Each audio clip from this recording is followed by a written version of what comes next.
Hello guys, welcome to my mini blog. তো এর আগের ব্লগে তোমাদেরকে দেখেছিলাম যে আমার ভাগ্নির বার্থডে। তো এই যে দেখো, রাতের ডেকোরেশনটা ফাইনালি এরকম লাগছিল আর অনেক সুন্দর লাগছিল কিন্তু। আর ওইদিকে হচ্ছে মামি বসে আছে আর পাশে এক দিদি। তারপর হচ্ছে এখানে বলে আমার ভাগ্নি বলে ডান্স করবে। তো ওই যে ও এখন স্টেজের মধ্যে উঠে পড়েছে আর প্রচণ্ড খুশি, কি বলবো, বার্থডে বলে কথা। তো এখানে ডান্স করছে আর আমি একটু ভিডিও করে নিলাম ওর।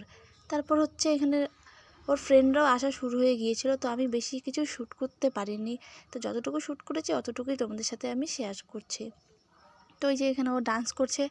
তারপর এখন এখানে সব বৌদিরাও চলে আসবে। আর এই যে দেখো, বৌদিরা চলে এসেছে আমাদের বাড়ির, মানে আমাদের বাড়ির লোকগুলো সব চলে এসেছিলো। এই যে এখানে সব, এই যে কেক কাটাও হয়ে গেছিলো, ওটা আমি একদম শ্যুটই করতে পারিনি। তারপর এখানে এই যে ওর ফ্রেন্ডগুলো চলে এসে ওইদিকে খাওয়া দাওয়া শুরু হয়ে গিয়েছিলো। তারপর আমিও খেয়ে নিলাম, খেয়ে টেয়ে তারপর আমি বাড়ি চলে এসেছিলাম। তো চলো, আজকের মতো এতটুকুই, দেখা হচ্ছে পরের ভিডিওতে। Bye bye.